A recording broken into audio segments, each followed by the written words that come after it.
I should have known the night would end badly when the man in the corner booth ordered champagne at 2 a.m. Not the cheap stuff either. Dom Perignon. 3 bottles.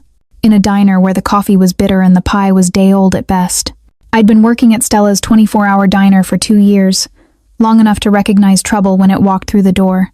But this man, God, this man was different. He moved like violence wrapped in expensive fabric, like thunder waiting to break. Table 6 needs their check, Rita called from behind the counter, but I was already watching him. Dark hair swept back from a face too sharp to be merely handsome. A black suit that probably cost more than my car. And eyes, Christ. Those eyes that tracked every movement in the room like a predator counting prey. 3 men sat with him, each built like they could snap me in half. They spoke in low voices, leaning in close, while he sat perfectly still, one hand resting on the table. Even from across the diner, I could see the rings on his fingers catching the fluorescent light. You gonna stare all night, or you gonna take their order? Rita's elbow jabbed my ribs. I grabbed my notepad and crossed the checkered floor, my sneakers squeaking against the linoleum. My heart hammered against my ribs with each step, though I couldn't explain why. Men in suits came through here all the time. Lawyers, businessmen, insomniacs with money to burn. But none of them had ever made the air feel heavy just by breathing. I stopped at their table, pen poised. "What can I get you, gentlemen?" The 3 men went silent. The one closest to me had a scar running down his jaw. He looked at me like I was already a problem he might need to solve. But the man in the center, the one who'd been watching the room, he turned those dark eyes on me, and I forgot how to breathe. "Coffee," he said. His voice was low, textured like smoke and gravel. "Black." "Same for us," Scarface grunted. I scribbled. "The order," trying to ignore the way my hands wanted to shake. "Anything else?" "Actually." The dark-eyed man tilted his head, studying me with an intensity that felt like being X-rayed. "You look intelligent. Let me ask you something." One of his men snorted. The man silenced him with a single glance. "I run a business," he continued, his lips curving into something that wasn't quite a smile. "Recently, I've encountered a problem. My associates believe we should expand into new territory. Take what isn't ours. Use force to establish dominance." He leaned back, fingers drumming against the table. "What would you do?" I blinked. "Are you serious? Are you serious?" Deadly. The word hung between us, and I realized he meant it literally.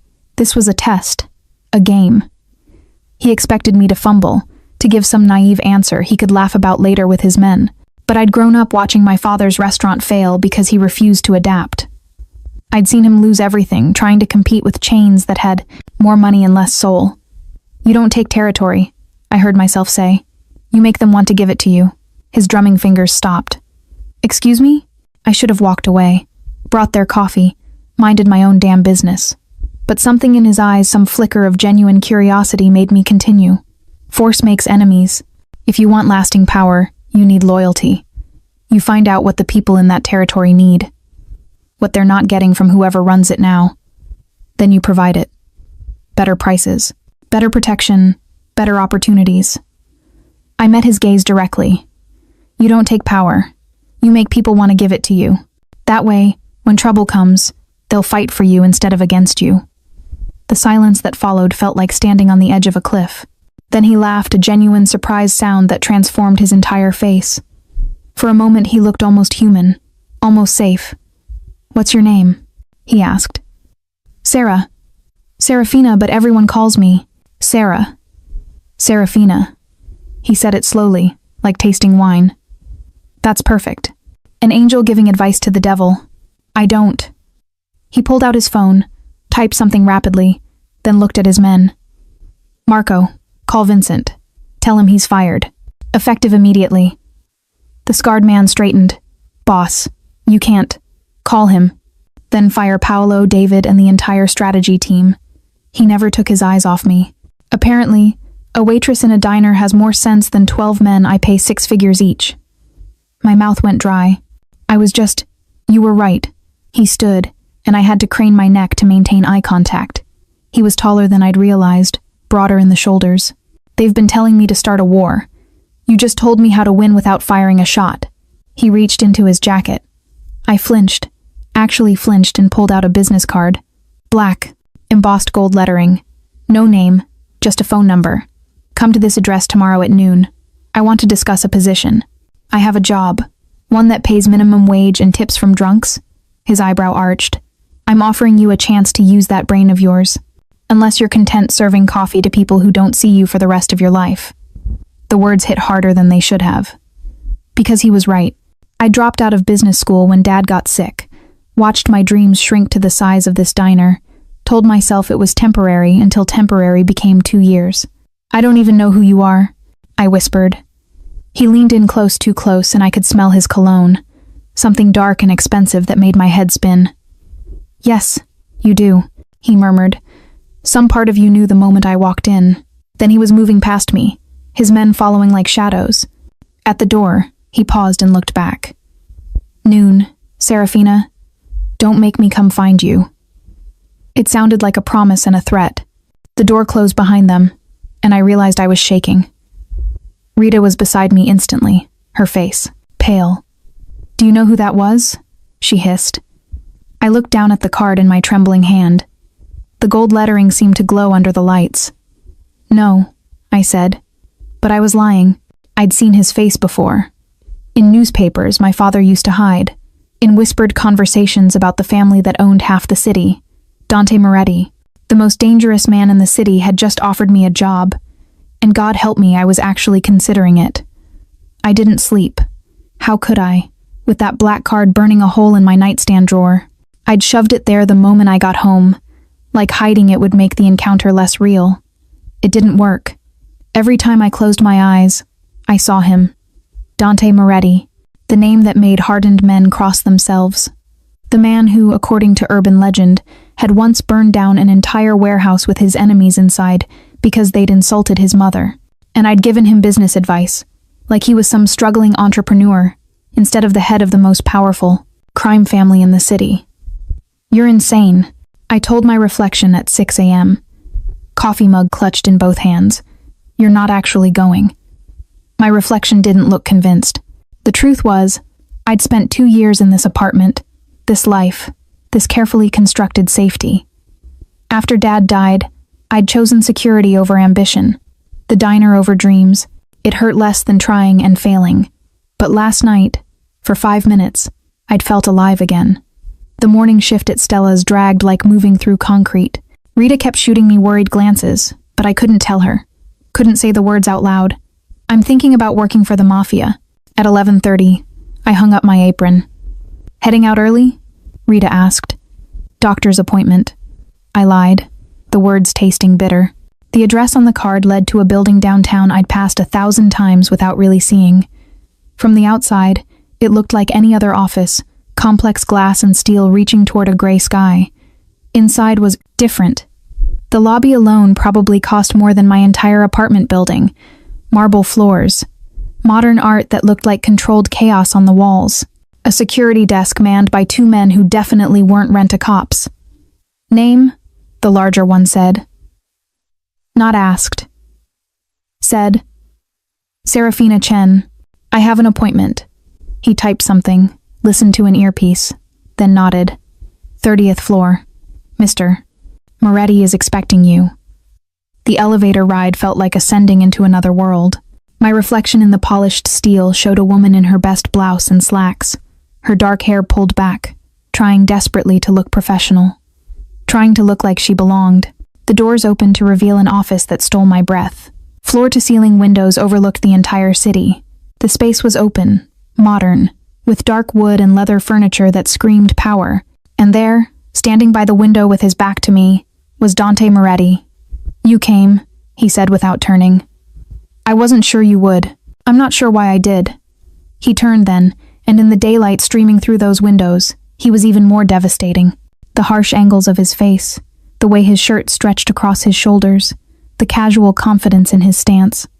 Because you're curious, he said simply, and because you're tired of being invisible. I flinched, he noticed. I read people, Serafina. It's how I've survived this long.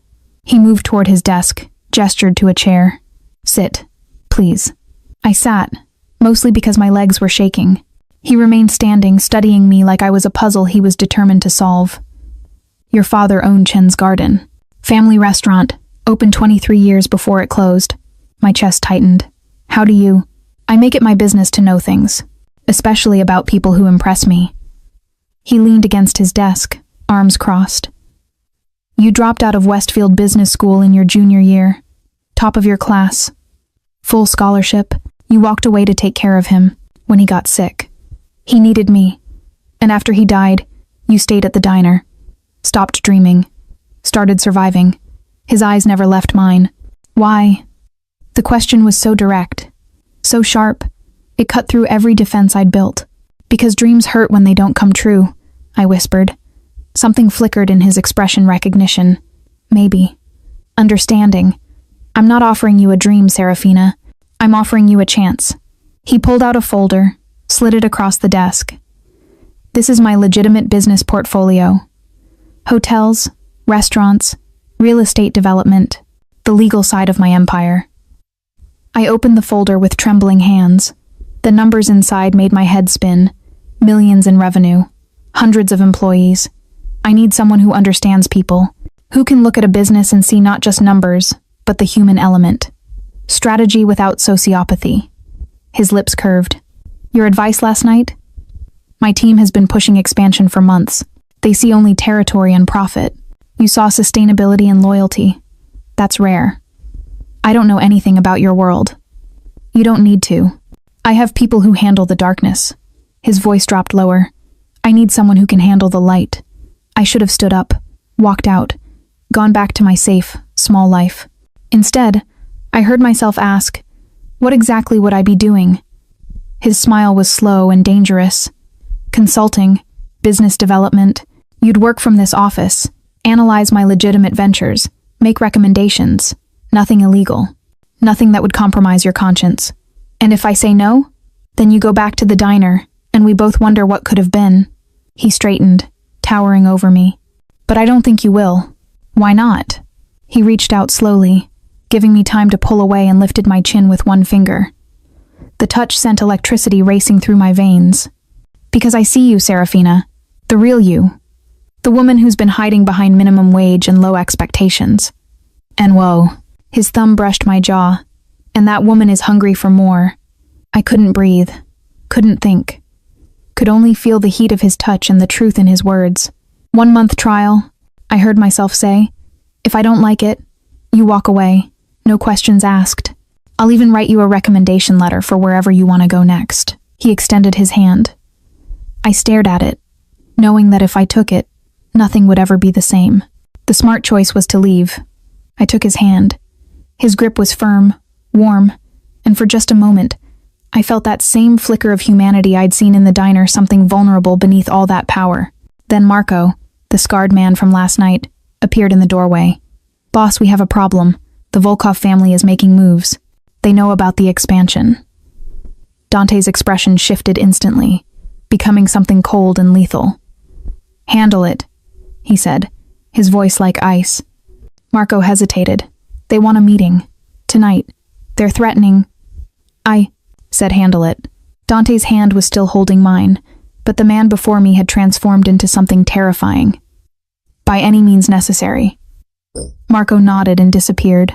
The warmth in Dante's eyes had vanished, replaced by the predator I'd sensed last night. He released my hand, moved to the window, shoulders tense. You should go, he said quietly. My assistant will have paperwork for you to sign. Start Monday. Dante, go, Serafina. He didn't turn around. Before you see something that changes your mind. I stood on shaking legs, moved toward the door, then looked back. He was a silhouette against the city he ruled, alone with his violence and his choices. And I'd just agreed to enter his world. What the hell had I done? Monday arrived with the kind of cold rain that felt personal. I stood outside the building at 8:45 a.m., my new portfolio bag clutched against my chest like armor, professional attire, confident posture, the mask of someone who belonged in this world. Underneath, I was terrified. Miss Chen? A woman in her 50s appeared beside me, umbrella extended. I'm Elena, Mr. Moretti's executive assistant. Welcome. She was efficient, elegant, and radiated the kind of unshakable calm that came from surviving chaos. As we rode the elevator, she briefed me in rapid-fire details. Your office is on 29. Full access to all legitimate business files. Mr. Moretti expects a preliminary analysis of the hotel division by Friday. Any questions? Come to me first. The boss is occupied today. Something in her tone made me ask, occupied how? Her smile was paper-thin. With matters you don't need to concern yourself with. The 29th floor was bustling with activity.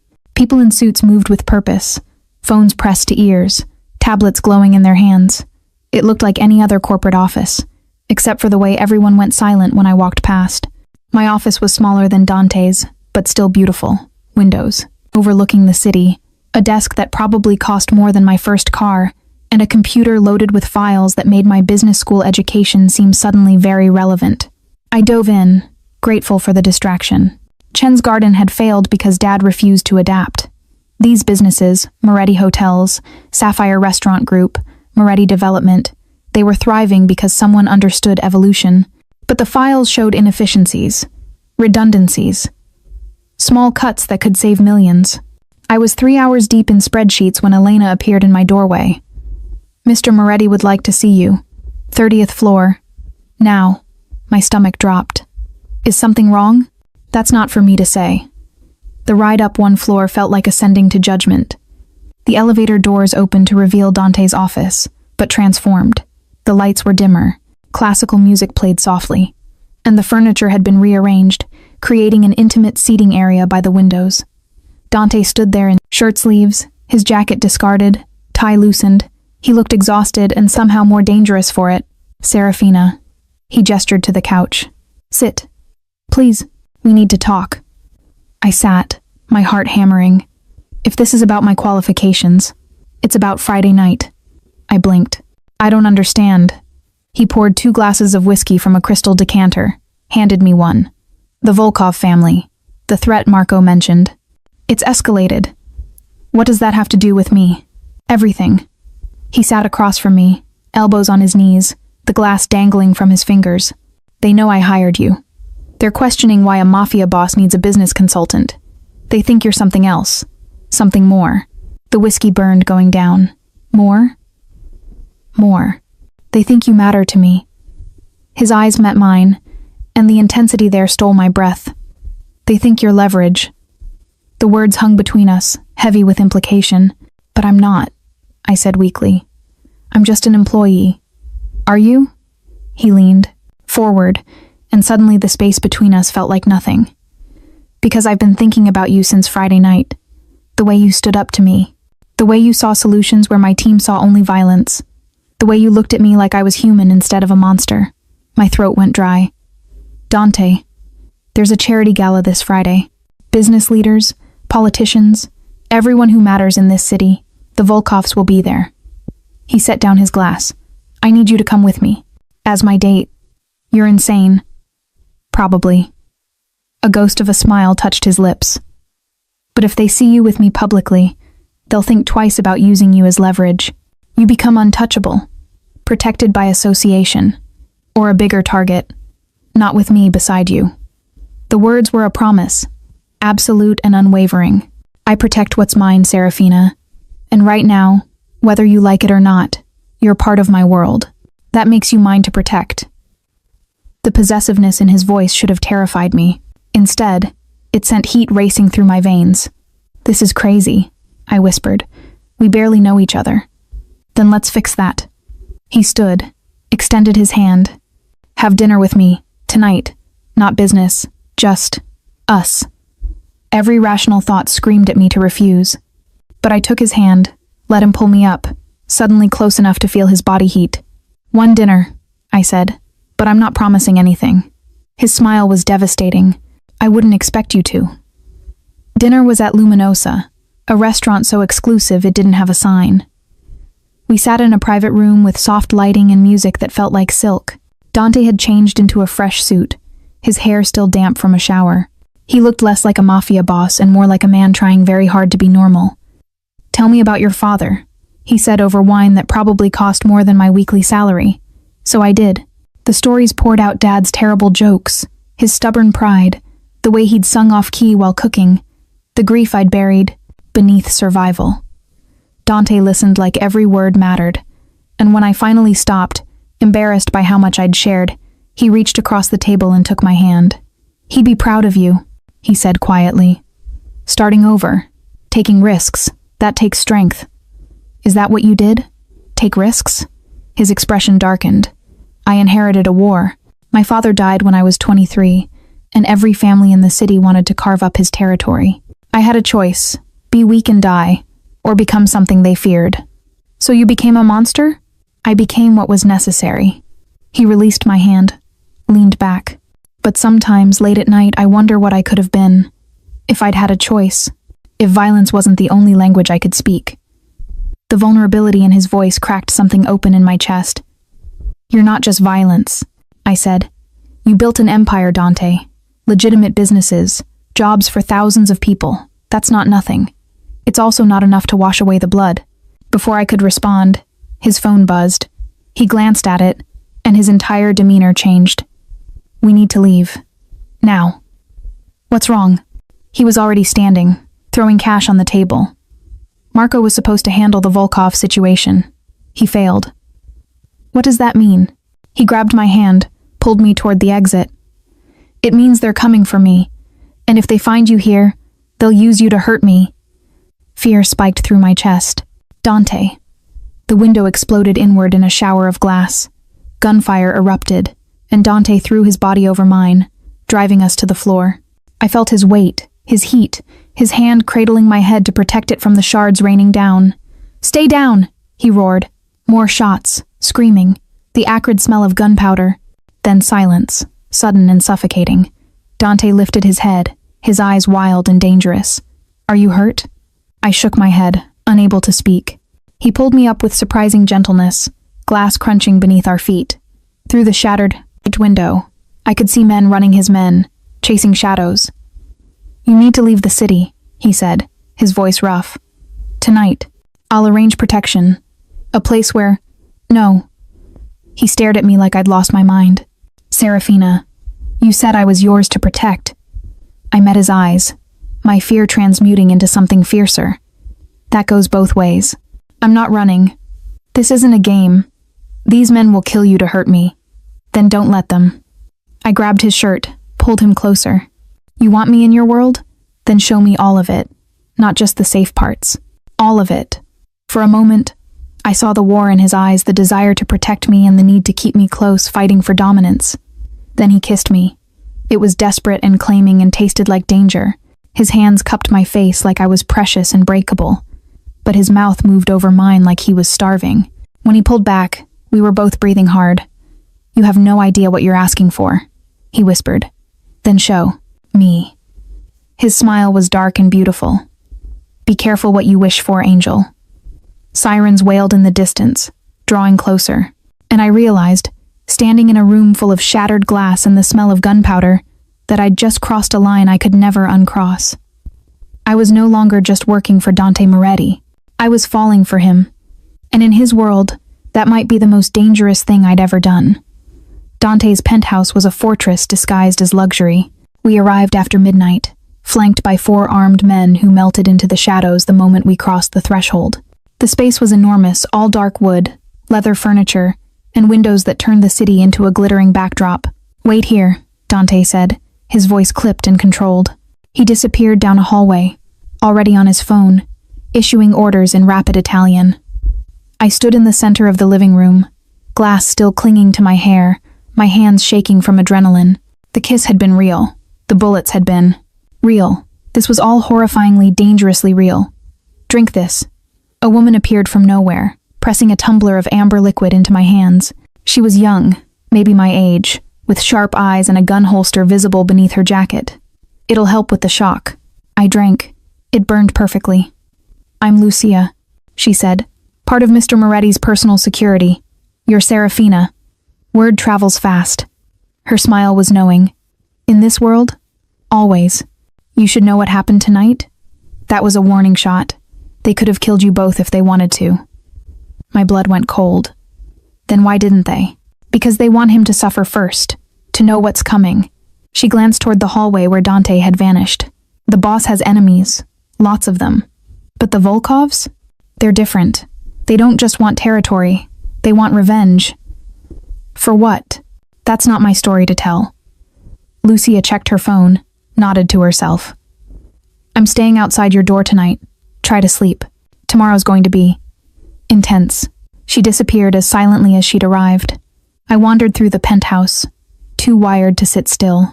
The kitchen was pristine, clearly unused. The bookshelves held leather-bound volumes and framed photographs. A younger Dante with an older man who had the same sharp eyes, the same dangerous grace. His father, I realized. The man who'd left him a war. He taught me everything. I spun around. Dante stood in the doorway, tie gone, shirt unbuttoned at the collar. He looked exhausted and predatory all at once. Sorry. I was just... It's fine. He moved to a bar cart, poured himself whiskey. That picture was taken 6 months before he died. Heart attack. Sudden. He was meeting with the Volkov patriarch when it happened. I'm sorry. Don't be. He was a bastard. Cruel. Calculating. But he loved me in his way. Dante swirled the liquid in his glass. Viktor Volkov, the patriarch, he blamed my family. Said the stress of the meeting killed his old friend. But the truth is, they were never friends. Just enemies who hadn't started shooting yet. And now his son wants revenge? Alexei Volkov wants war. He's young, ambitious, and stupid enough to think he can win. Dante's eyes met mine across the room. He's also right about one thing. I am vulnerable now. Because of me. Because of what you make me feel. The confession was raw, unguarded. I've spent 15 years building walls, becoming someone nothing can touch. And then you walked into that diner, looked me in the eye, and told me I was doing everything wrong. My heart hammered against my ribs. Dante. You should be terrified of me, Serafina. Everyone else is. But you stood in that restaurant covered in glass and told me you weren't running. He set down his glass, moved closer. Why? The truth sat on my tongue, impossible and terrifying. Because when I'm with you, I don't feel invisible anymore, I whispered. Because you see me, the real me, not the girl, serving coffee. Not the failure who gave up on her dreams. You see who I could be. He was directly in front of me now, close enough that I could see the flecks of gold in his dark eyes, the faint scar above his eyebrow. Do you know what I see? His hand came up, fingers ghosting along my jaw. I see someone brave enough to tell the truth, strong enough to stand in fire and not burn, beautiful enough to make me forget why I shouldn't care. Should you care? No. His thumb brushed my lower lip. It's a liability, a weakness. In my world, caring gets you killed. Then stop caring. I can't. The words were anguished. Believe me, I've tried. But you're in my blood now, Serafina, and I'm selfish enough to keep you there, even knowing the danger. He kissed me again, slower this time. Less desperation, more inevitability.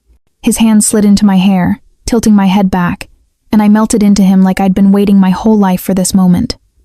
When we broke apart, his forehead rested against mine. Stay tonight, he said quietly. Not because of danger, not because of the Volkovs. Just stay. I should have said no. Should have demanded he take me home, back to my safe, separate life. Instead, I nodded. He gave me one of his shirts to sleep in. It smelled like him, dark spice and danger, and fell to my mid-thighs. I stood in his guest room, staring at my reflection, wondering who this woman was. She looked like me, but she felt like someone braver. A knock at the door made me jump. Come in. Dante entered carrying a first aid kit. You have a cut. On your arm. From the glass. I looked down and saw the thin line of blood I hadn't noticed in the chaos. Sit, he commanded gently. I sat on the edge of the bed, and he knelt before me, this powerful, dangerous man on his knees, and carefully cleaned the wound. His touch was impossibly tender. I'm sorry, he said quietly, not looking up, for dragging you into this, for being selfish enough to want you, close even when I know better. I made my own choice. Did you? Or did I seduce you with promises of purpose and possibility? His eyes lifted to mine. Because I'm good at that, Serafina. Reading people, giving them what they need to hear. It's how I've survived. Is that what you did? Manipulated me? I don't know anymore. He finished bandaging my arm, but didn't move away. Maybe at first, but now? Now I think you might be the first real thing I've had in 15 years. My breath caught. Stay in the city, he said. Work with me. Let me protect you. But understand, once you're truly in this world, there's no clean exit. The things you'll see, the choices you'll have to make, they'll change you. Maybe I want to be changed. His smile was sad and beautiful. Then God help us both. He stood, moved toward the door, then paused. I sleep 2 doors down. If you need anything. Dante? He turned back. I'm not afraid of you. You should be, he said quietly. Because I'm falling for you, Angel. And when men like me fall, we drag everyone down with us. The door closed, leaving me alone with the truth. I was falling too. And tomorrow, Dante's world would show me exactly how dangerous that was. The dress arrived Friday morning in a box tied with black silk ribbon. I opened it in my apartment. I'd insisted on going home Thursday, needing space to process everything, and felt my breath catch. Deep emerald silk, backless, with a slit that ran dangerously high, elegant and provocative all at once. The note inside was in Dante's handwriting. Wear this tonight. Let them see who you belong to. I should have been offended by the possessiveness. Instead, heat pooled low in my stomach. At 7 p.m., a car arrived. Not a town car, a vintage Rolls-Royce, gleaming black, with Dante in the back seat wearing a tuxedo that made him look like sin itself. You're stunning, he said when I slid in beside him. His eyes traveled over me with unmistakable hunger. Every man in that room will want you, and every single one will know you're mine. I'm not property, Dante. No. He took my hand, pressed his lips to my knuckles.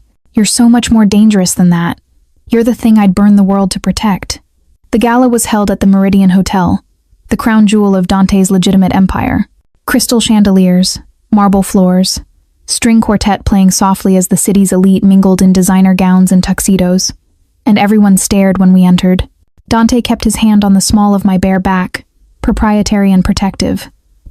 I felt the weight of dozens of gazes, heard the whispers that followed us like waves. Relax, he murmured in my ear. They're just curious. You're the first woman I've brought to one of these in 5 years. 5 years? I don't do attachments. Too dangerous. Too distracting. His fingers pressed against my spine. You're the exception to every rule I've ever made. A man appeared before us, silver-haired, expensive suit, smile that didn't reach his eyes. Dante, what a surprise to see you here. Marcus. Dante's voice went cold. Still laundering money through that charity of yours? The man's smile tightened. Still pretending you're legitimate? I don't pretend. Dante's hand slid around my waist, pulling me closer. Everything I do, I own completely, including my choices. The threat was subtle but unmistakable. Marcus's eyes flicked to me, assessing, then back to Dante. The Volkovs are here, he said quietly. Alexei brought his sister. I felt Dante tense beside me. Where? East Terrace. He's been asking about your companion. Marcus nodded to me. You should be careful, Moretti. Falling in love makes you sloppy. I'll keep that in mind. Marcus walked away, and Dante's jaw was tight enough to shatter. We need to go, he said. I thought the point was to be seen together. The point was to make you untouchable. But if Alexei is here, looking for you, he guided me toward the edge of the room. I need to handle this. Marco will take you. No. I planted my feet. You said we'd face this together. Were you lying? His eyes blazed. Serafina, show me your world, Dante. All of it. Or admit you don't actually trust me. The war in his expression was visible. Fear and respect and something fiercer battling for dominance. Then he nodded once, sharp and decisive. Stay close. Don't speak unless I tell you to. And if anything happens... He cupped my face, his thumb brushing my cheek. Run. Promise me. I promise. We moved through the crowd to the East Terrace. The night air was cool against my bare back, and the city spread below us like scattered diamonds. 3 people stood by the railing. 2 men in dark suits, and between them, a woman who took my breath away. She was stunning ice-blonde hair, angular features, a red dress that looked painted on. But her eyes, pale blue and cold as winter, were fixed on Dante with unmistakable hatred. Moretti, the taller man said. He was around Dante's age, handsome in a sharp-edged way, with white blonde hair and a smile like a knife. We were just talking about you. Alexei. Dante's voice was flat, emotionless. I heard you've been making threats. That's disappointing. Threats? No. Alexei's gaze slid to me, and I felt exposed, evaluated, merely expressing concern. You've been distracted lately, making unusual choices, hiring civilians, attending galas instead of handling business. My business is handled. Is it? Because from where I stand, you look weak, compromised. Alexei took a step forward. My father always said your father was a sentimental fool. Looks like it runs in the family. The temperature on the terrace seemed to drop 10 degrees. Your father, Dante said softly, died choking on his own blood after he tried to move against mine. I watched it happen. Want to guess who stopped calling the ambulance? The blonde woman gasped. You're lying. Katya, isn't it? Dante's smile was terrible. Your father had a heart condition. Stress. My father knew that. So he stressed him. Deliberately. And when he collapsed during their meeting, my father made sure help arrived. Slowly. The air crackled with violence barely restrained. You're admitting to murder, Alexei said. I'm admitting to strategy. Your father was weak. A liability. My father removed him. Dante's hand tightened on my waist. The question is, are you stupid enough to repeat his mistakes, or smart enough to walk away? Walk away? Alexei laughed, the sound sharp and dangerous. You've lost your mind, Moretti. You've gone soft. And that pretty little thing on your arm? She's proof. Before I could blink, Dante moved. One moment he was beside me, the next he had Alexei by the throat, slammed against the railing, dangling over a 30-story drop. Say one more word about her, Dante whispered, his voice like death itself, and I'll throw you off this terrace and tell everyone you slipped. Alexei's men reached for their guns. Marco and 3 others appeared from nowhere, weapons drawn, creating a standoff that could explode into bloodshed. Dante, I spoke quietly, but he heard me. Put him down, Serafina. You said you weren't just violence. Prove it. I stepped closer, ignoring the guns, the danger. Put him down and walk away. For 5 eternal seconds, nobody moved. Then Dante released Alexei, who stumbled back, gasping. You have 48 hours to leave my territory, Dante said. After that, I stopped being reasonable. He took my hand and we walked back into the gala as if nothing had happened, but I'd seen it, the monster beneath the man. The violence he kept leashed, the darkness he controlled. And God help me, it didn't scare me. It made me understand him. In the car afterward, Dante was silent, his jaw tight. You're angry, I said. I'm terrified. He turned to me, and his eyes were raw. You saw what I am tonight, what I'm capable of, and you still looked at me like I was worth saving. Aren't you? No. The word was broken. Men like me don't get saved, Serafina. We just drag angels down to hell with us. I took his face in my hands, forcing him to look at me. Then maybe, I whispered, I want to burn. He kissed me desperately, and I knew we both knew we'd passed the point of no return. Sunday morning, I woke to my apartment door being kicked open. I bolted upright, heart pounding, as 3 men in black tactical gear swarmed my bedroom. I opened my mouth to scream, FBI. Serafina Chen, stay where you are. The lead agent flashed a badge. Agent Sarah Torres. You're not under arrest. Yet. But we need to talk about Dante Moretti. My blood turned to ice. They didn't touch me, didn't threaten, just stood there while Agent Torres pulled up a chair and sat, studying me with sharp, assessing eyes. You've been working for Moretti for 2 weeks, attending his events, sleeping in a penthouse. She rattled off dates, locations, details that made my stomach churn. What I can't figure out is whether you're complicit or a victim. I'm a business consultant. Everything I do is legal. Is it? She pulled out a tablet, showed me photos. Dante meeting with known criminals, money transfers, documents with my electronic signature authorizing payments to shell corporations. I never signed those, I whispered. Your login credentials did. 3 days ago. A transfer of $5 million to an offshore account linked to a weapons dealer. The room spun. Someone's setting you up, Miss Chen. Or Moretti is. Either way, you're looking at conspiracy charges, money laundering, accessory to arms trafficking. Torres leaned forward. Unless you cooperate. You want me to inform on him. I want you to help us build a case. Wear a wire. Document conversations. Give us enough to bring down his entire operation. Her expression softened slightly. I've seen this before. Smart. Woman. Legitimate job. Gets pulled into a criminal's orbit. You think he cares about you, but men like Moretti, they only care about power. My hands were shaking. And if I say no, then you go to prison with him. Your choice. She left a card with a phone number. You have 48 hours. Call me, or the next time we meet, you'll be in handcuffs. The door closed behind them, and I collapsed onto my bed, mind racing. Someone was framing me. But who? And why? My phone buzzed. Dante, need to see you. Now. It's urgent. I should have called the FBI. Should have run as far and fast as possible. Instead, I got dressed and went to him. Dante's office was chaos when I arrived. Papers everywhere, Marco shouting into a phone in Russian, Lucia at a laptop, fingers flying over keys, and Dante, standing by the window, radiating barely controlled fury. Tell me you didn't authorize a $5 million transfer on Friday, he said without turning. My heart sank. The FBI showed me. Documents. They think I did. He spun around. The FBI was at your apartment? This morning. They think I'm laundering money for you. I moved closer.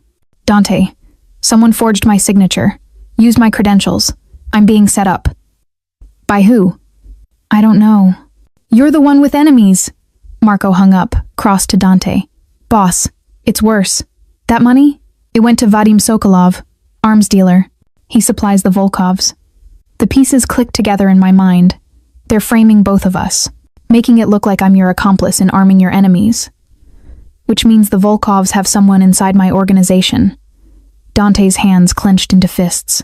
Someone with access to our systems. Someone who could forge Serafina's credentials and make it look authentic.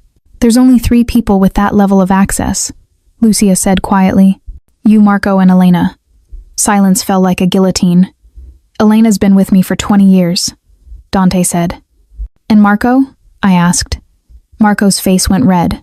I would die for this family. You know that, boss. I do. Dante's voice was cold as death, which means we have a problem. Someone I trust is betraying me, and they're using Serafina to do it. He crossed to me, took my shoulders. Did the FBI ask you to wear a wire? I nodded. And? I came here instead. Something shifted in his expression, relief and fear, and something tender. They'll threaten you with prison. With everything. And they're not wrong, Serafina. If they can prove you authorized that transfer, you'll do time. Then prove I didn't. How? Your credentials were used. Your signature is on the documents. He released me, turned away. Unless we find out who framed you, you're going down with me. Then find out. I moved in front of him, forced him to look at me. You have resources, power, people. Use them. And if I can't, if the evidence is too solid, the question hung between us, heavy with implications. Then I guess we burn together, I said softly. His kiss was desperate, claiming, tasting like goodbye. When he pulled back, his forehead rested against mine. I'm going to fix this, he promised. Whatever it takes, even if I have to burn my entire organization to the ground. Dante, Marco's phone buzzed. He looked at the screen and went pale. Boss, we have a bigger problem. He turned the phone around, showing a news alert. Federal investigation into Moretti Empire. CEO's girlfriend linked to illegal arms deal below it. A photo of me and Dante at the gala, looking intimate and clearly together. They leaked it. Lucia breathed. The FBI leaked the investigation to the press, which meant I was officially public. Target and liability rolled into one. They're trying to pressure you, Dante said. Make you a public scandal so you'll flip on me to save your reputation. Will it work? He studied me, and I saw the war in his eyes, the desire to trust me fighting against years of paranoid survival. I don't know, he said honestly. Everyone has a breaking point, even you. The words hurt more than they should have. Get out. My voice was steady despite the breaking of my heart. If you don't trust me, then this was all a lie. The connection, The promises, everything. Serafina, I said get out. Tears burned my eyes. Or I will, and I'll take the FBI up on their offer. At least they're honest about using me. For a moment, I thought he'd fight, argue, prove me wrong. Instead, he walked out, and I was left alone in his office, surrounded by his empire, wondering how love and betrayal could taste so identical. I lasted 6 hours before I broke, not from fear, not from pressure, but from the corrosive uncertainty that ate at me in Dante's absence. Agent Torres answered on the first ring. I was wondering when you'd call. I need to know something first, I said, pacing my apartment. If I cooperate, if I give you everything, what happens to him? Moretti goes to prison. Probably for life. And if I don't? You go to prison. He walks. Eventually. Men like him always do. She paused. Is he worth it, Miss Chen? Worth throwing away your entire future? I looked at the business card Dante had given me that first night, black, gold lettering, the number I'd called that changed everything. I don't know, I whispered. Then let me help you figure it out. Meet me, tomorrow, just to talk. No commitment, no wire, nothing official. Just talk. I should have said no. Should have called Dante, warned him. Instead, I agreed. That night I dreamed of my father. We were in Chen's garden, but it was burning. Flames licked up the walls while Dad stood in the center, calm and sad. You always choose wrong, Sarah, he said. You stayed when you should have left. Now you'll leave when you should stay. I don't understand. You will. When it's too late. I woke gasping, sheets twisted around me. Dante's shirt, the one he'd given me to sleep in, soaked with sweat. My phone showed 3 missed calls. All from Dante. I didn't call back. Agent Torres chose a coffee shop in neutral territory, far from Dante's businesses, far from anywhere his people would patrol. She looked tired, human, with coffee stains on her blazer and lines around her eyes. Thank you for coming, she said when I sat. I haven't agreed to anything. I know, and honestly, I respect that. She stirred her coffee absently. I've been tracking Moretti for 7 years. He's smart, careful, always 3 steps ahead. But he's made a mistake with you. How? He cares. Maybe for the first time in his life, he actually cares about someone more than his empire. She met my eyes. That makes him vulnerable. And it makes you powerful. I don't want power over him. Don't you? She leaned forward. You could save him, Serafina. Help us take down the real criminals, the Volkovs, the arms dealers, the human traffickers he does business with. Give us them, and we'll offer Dante a deal. Reduced sentence, witness protection, a chance at a real life. My chest tightened. And you'd actually honor that? I would. Because contrary to popular belief, we're not monsters. We want the worst of the worst. Dante Moretti? She shrugged. He's a criminal. But he's not the devil. He runs legitimate businesses, employs thousands, even does charity work. The man's complex. Maybe redeemable, with the right incentive. What incentive? Her smile was knowing. You. The word hit like a physical blow. Think about it, Torres continued. You testify against the Volkovs, against his father's old contacts, the real monsters. We build a case that makes Dante look like a victim of circumstance, inherited a criminal empire, tried to go legitimate, got pulled back in. With your testimony, we could position him for a deal. 5 years, maybe less. Then you both walk away. It sounded too good to be true, which meant it probably was. What's the catch? He has to trust you completely, give you access to everything, files, meetings, conversations. You become our eyes and ears in the heart of his operation. She pulled out a small device, barely larger than a button. This is military grade, undetectable. You wear it, we hear everything. I stared at the tiny piece of technology that could save Dante or destroy him. And if I say no, then we move forward with the money laundering charges. You go to trial, probably lose, spend 10 years in federal prison. Dante continues his war with the Volkovs until one of them ends up dead. Her expression softened. Is that really how you want this story to end? I left without the device, without agreeing to anything. But I couldn't stop thinking about Torres's words. You could save him. Could I? Or would I just be trading one betrayal for another? My phone rang. Dante. Finally. Where are you? His voice was rough, exhausted. Somewhere safe. That's not an answer. Neither is walking out when I needed you to trust me. Silence stretched. Between us, painful and taut. I found something, he said finally. About the person who framed you. Can you meet me? Please, I need to show you. Every instinct screamed trap, but something in his voice, raw and almost desperate, made me agree. Where? The garden house. It was my mother's.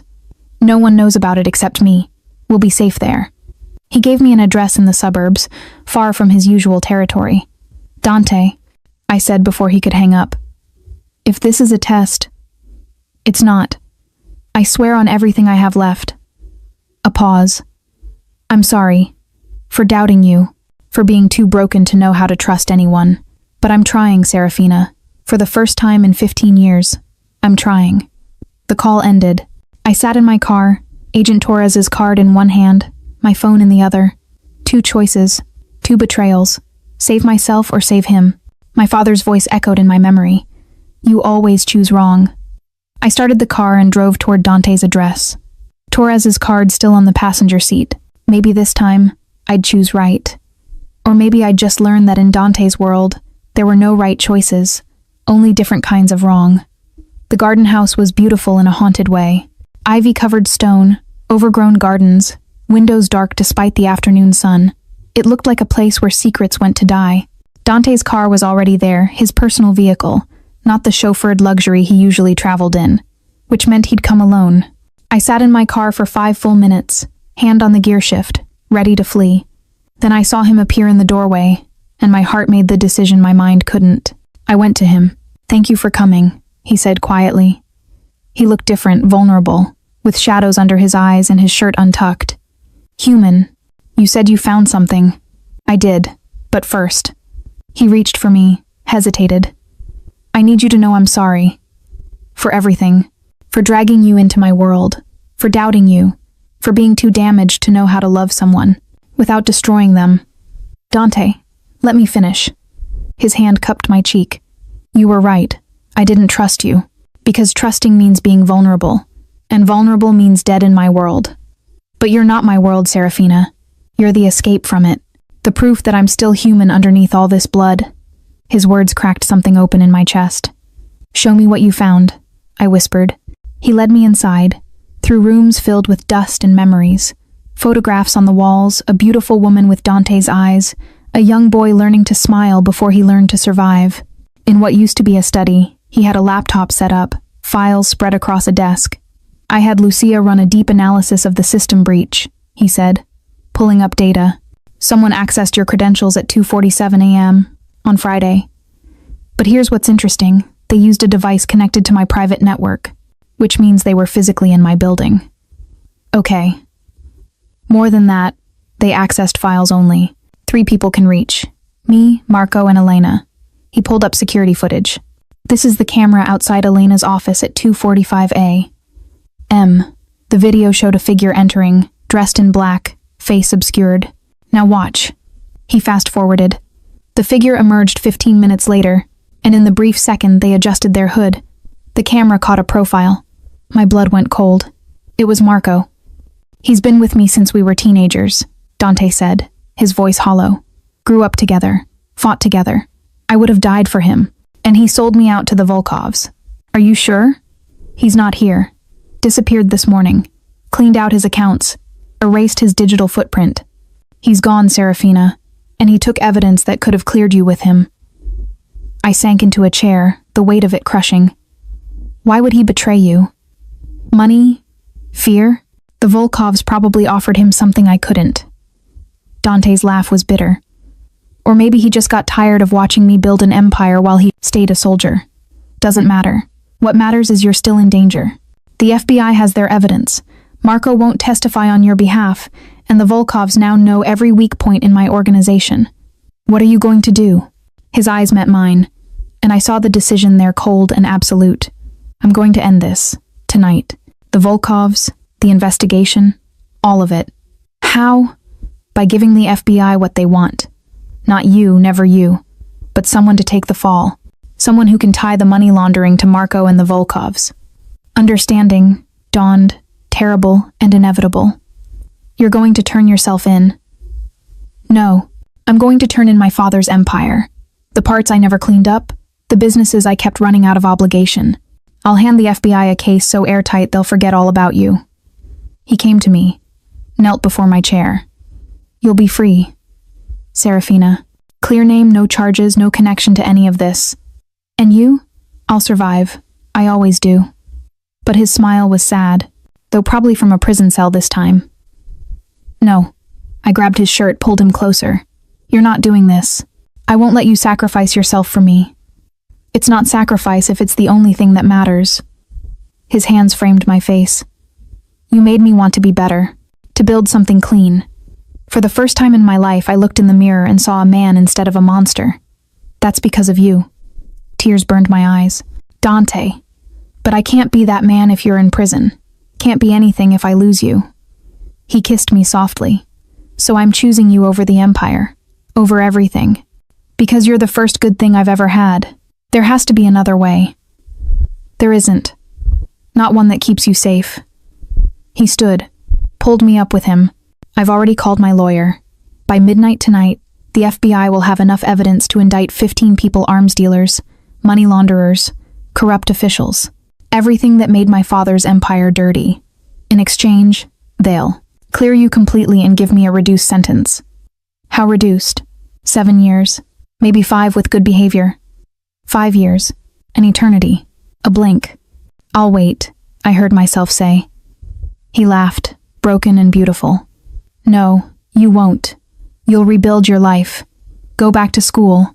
Start that business you always wanted. Fall in love with someone who doesn't have blood on his hands. I'm already in love with someone who does. The words hung between us, confession and condemnation all at once. Dante's expression shattered. Don't love me, Serafina. I'm not worth it. Too late.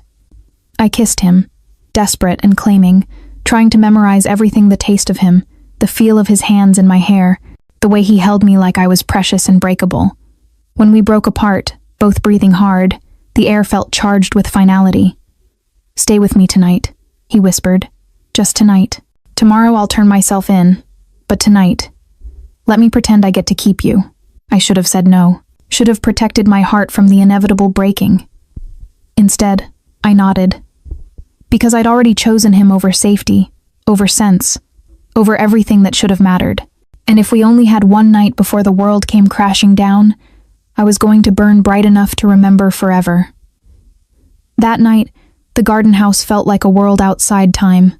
Dante built a fire in the ancient fireplace while I explored his mother's things, books in Italian, photographs of a life before violence, a music box that played a haunting melody when opened. She loved this place, Dante said, watching me from across the room. Bought it with money she saved before marrying my father. Her sanctuary. He never came here. Why not?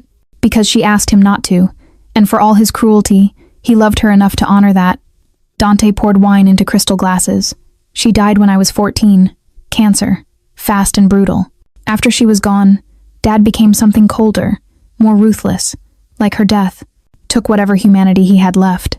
I joined him on the couch, accepted the wine. Is that what you're afraid of? Becoming him? I already am him. Was born into his legacy, shaped by his choices, built an empire on his foundation. He stared into the fire. But you make me want to be something else. Someone she'd be proud of. Then be that person. How? By going to prison? By destroying everything I've built?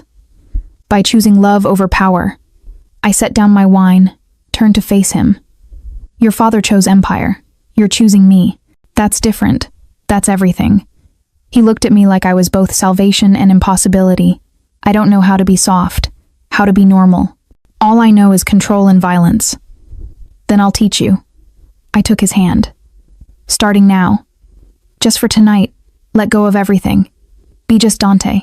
Not Moretti, not the boss, not your father's son, just you. Something shifted in his eyes, fear and longing and desperate hope. I don't know who that is anymore. Then let's find out.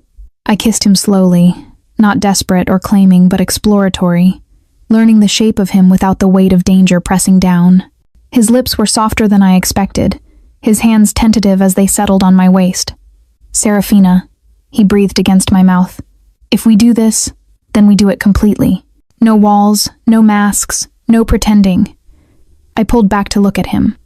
I want all of you, Dante, even the broken parts, especially those. The walls crumbled.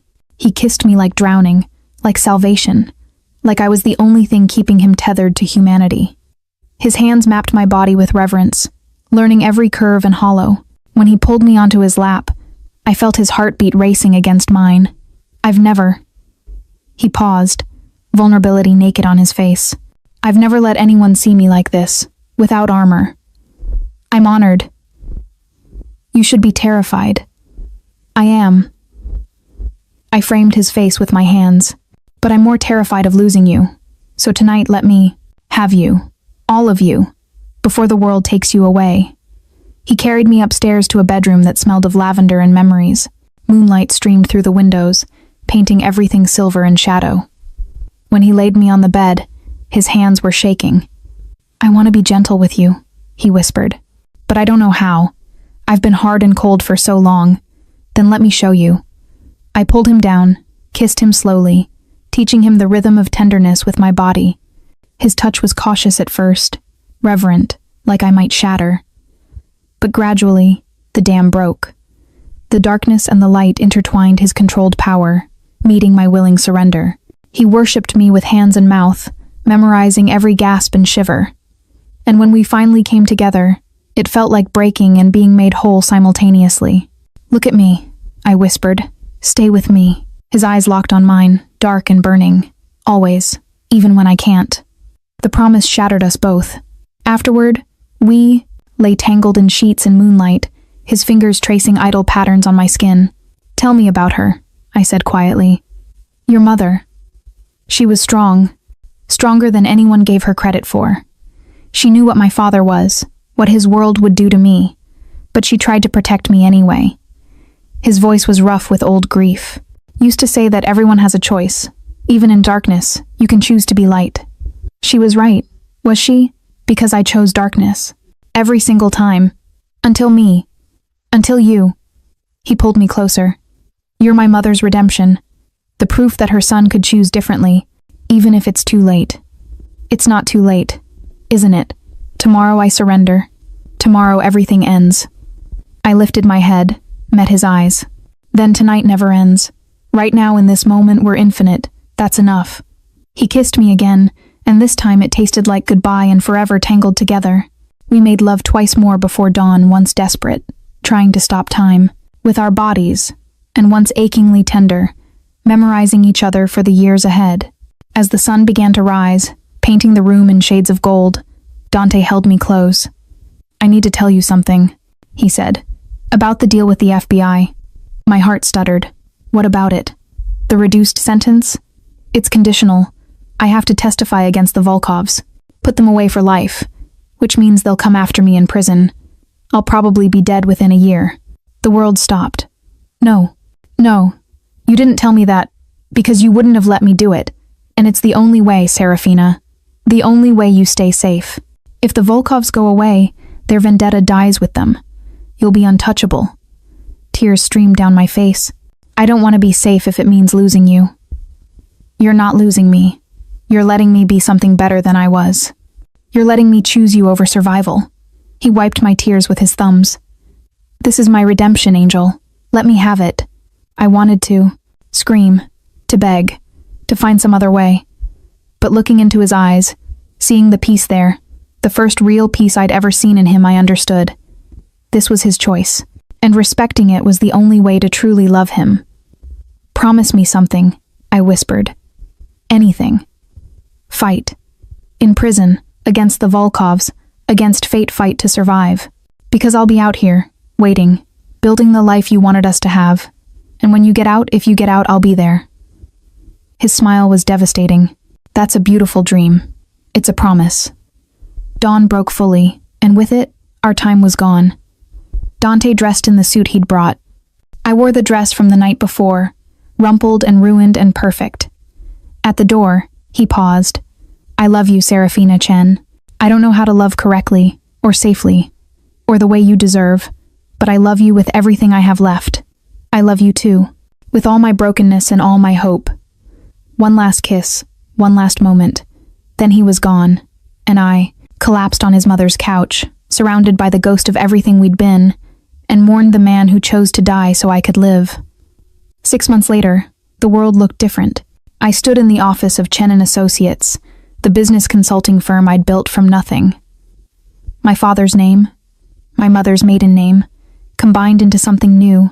The view wasn't as grand as Dante's had been, but it was mine, earned with work and tears and the knowledge that love had given me. "Miss Chen?" My assistant poked her head in. "Your 3 o'clock is here." I nodded, smoothing my skirt. Clients now. Small businesses needing guidance. Exactly what I'd dreamed of in business school before life derailed everything. Before Dante. His trial had been national news. The testimony had been devastating, years of corruption exposed. The Volkov family implicated in everything from arms dealing to human trafficking. Dante had stood in that courtroom and burned his father's legacy to ash. They'd given him 6 years, minimum security, with possibility of parole in 4. Alexei Volkov had gotten life without parole. His sister Katya had fled the country, a warrant for her arrest still outstanding. Marco had been found dead in Prague, 2 bullets in the back of his head. Volkov justice for his failures. And I'd been cleared completely. No charges, no record. Nothing but a story I'd never tell anyone. My phone buzzed. Agent Torres. "Just wanted to check in. How are you holding up?" She'd become an unlikely ally.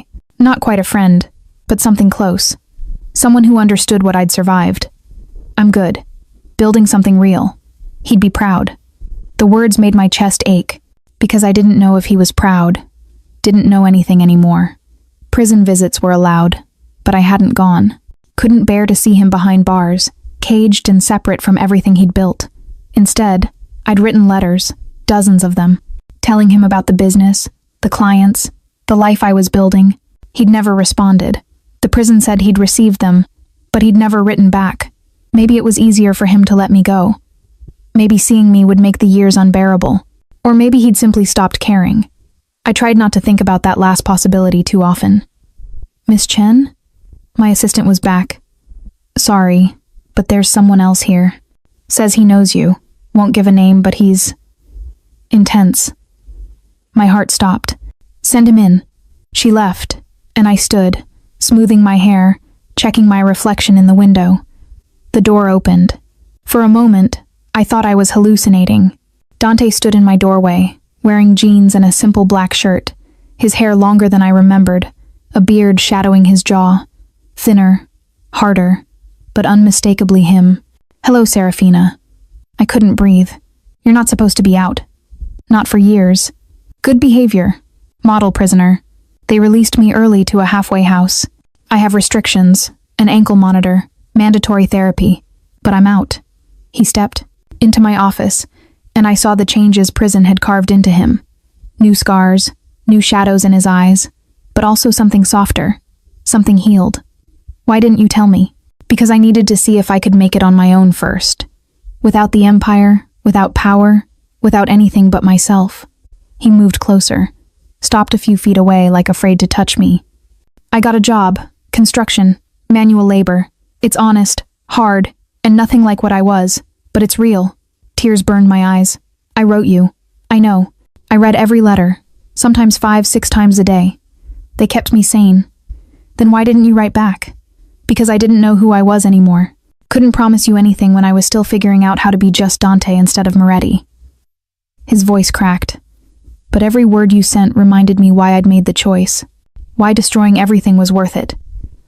I closed the distance between us, hands shaking as they touched his face. He was real, solid. "Here. You. Look different," I whispered. "I am different. Prison breaks you down, teaches you what actually matters. Turns out empire and power?" He shook his head. "They're nothing compared to the memory of one perfect night with the woman I love. Do you still love me?" His hands came up to cover mine. "Serafina, you're the only thing I've loved in 15 years. The only thing I've ever chosen over survival. That doesn't just go away." I kissed him, then soft and careful, relearning the shape of him. He tasted different, like freedom and hard-won peace. When we broke apart, both of us were crying. "I built this for us," I said, gesturing to the office. Everything I wrote about, everything I dreamed, it was always with you in mind, waiting for you to come home. This is incredible. Your father would be so proud. Our father, I corrected.